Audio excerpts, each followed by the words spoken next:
As I drove out of my father's yard, I knew exactly what I needed to do. I needed some time to process the whole thing. I took a month before I could get back to the boy or anybody else for that matter. I would light a candle and ask my ancestors to help me. One Friday evening, I found myself calling my son. I said to him, Mzwake, as the only boy child, you are now the man of the house. There are things that need to be done by your late father that would have to be done by you now. The only way I see fit for the boy to get help is if you do so. The first thing that you will need to do is take him to your father's tombstone and introduce him. Secondly, you will have to come home and offer sacrifice to your late brother Nkanyezi and tell him that you have another brother who is using his name and ask for permission to be granted for the name to be used. And lastly, Mzwake, you will set a date for the ceremony to be done for the boy so that he can take his father's last name. Should you agree, then the boy would get help. Should you not, then I'm sorry, my boy. Well, Mzwake agreed. I then called Nkanyezi and told him how he was going to be helped. He agreed to come and see me Sunday morning. I also told him that all the finances will fall upon him. He agreed to my terms and thanked me. Sunday morning, as Mzwake and I were having a cup of coffee, the boy arrived.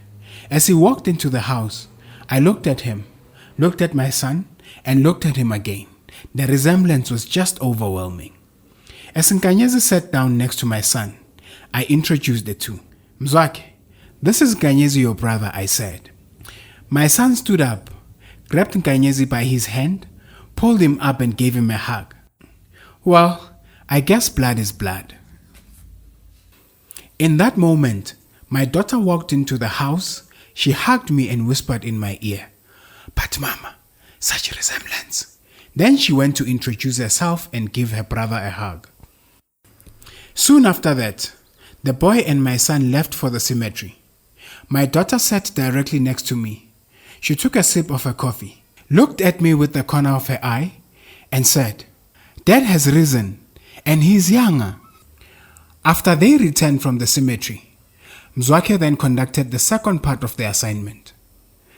We then sat down to set a date for the big function. The date was to be in 2 months.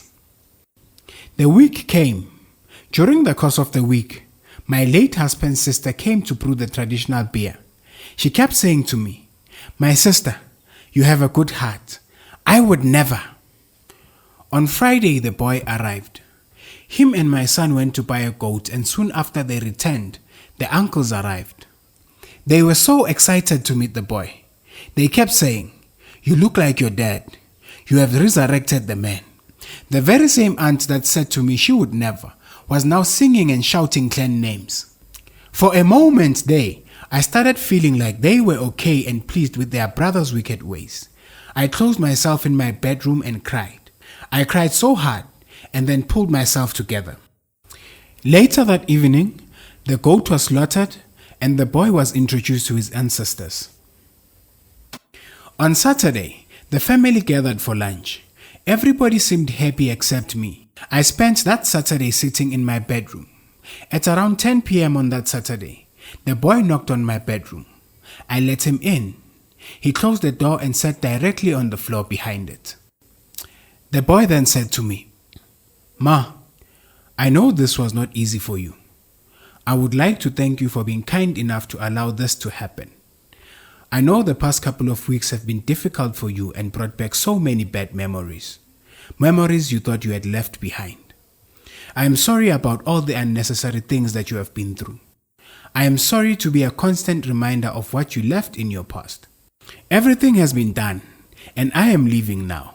This is the last time that you will see me. I can tell that you are having a very difficult time. But before I go, I would love to give you this wristwatch. Twice a day this watch catches up with the rest of the world, then it remains behind. Now once you put a battery in the watch, you can always adjust it to the correct time because the battery gives it life. It's just like a heart.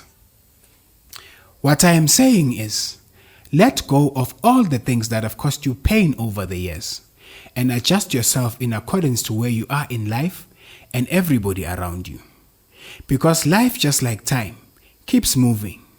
It's either you will spend the rest of your life holding on to the past or looking forward to the future and moving with times. Only one of the two are healthy. Thank you, Mom. May you stay blessed, and goodbye.